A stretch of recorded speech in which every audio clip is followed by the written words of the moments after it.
আমার জিনিসপত্র নেওয়া দেখে যারা জ্বলিস তাদের জন্য এই ভিডিওটা। আমার সংসারের জন্য যদি একটা সুইও পরিমাণ নিতে হয় আমি নিব, আর সেটার ভিডিও আমি করব, আর আমি ভিডিওটাও ছাড়বো। এবার তোদের জ্বলে কেন? তোদের সংসারের জন্য তোরাও কিন, সমস্যা নাই তো।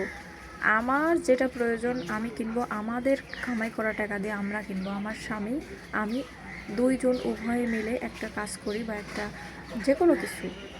আমি যদি একটা সেপ্টেপিনও কিনি সেটা আমি জয়ের সাথে পরামর্শ করেই কিনি। এবার আমাদের তো চুলকায় না, আমাদের তো কোনো সমস্যা হয় না, তোদের কেন এত সমস্যা হয় ভাই? তোদের কিনা লাগলে তোরাও কিন, সমস্যা নাই তো, তোরাও কিন, তোরাও ভালো থাক। তো আমাদেরটা দেখে তোদের কেন জ্বলে? জ্বলিস না, জ্বলিস না। দিন শেষে আমার উপরে নির্ভর হওয়া লাগবে, সময় আছে। আজকে আমার খারাপ সময় যাচ্ছে, এখন থেকে 5 বছর পরে আলহামদুলিল্লাহ আমার খারাপ সময় চলে যাবে, তো তখন আমার সময় ভালো আসবে। আর তখন তোর সময় আসবে করুণ। আমি দেখতে পাচ্ছি।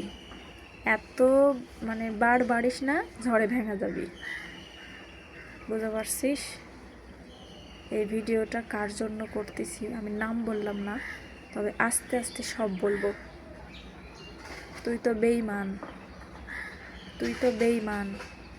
নিজের রক্তের সম্পর্ক হয়ে কি আমার?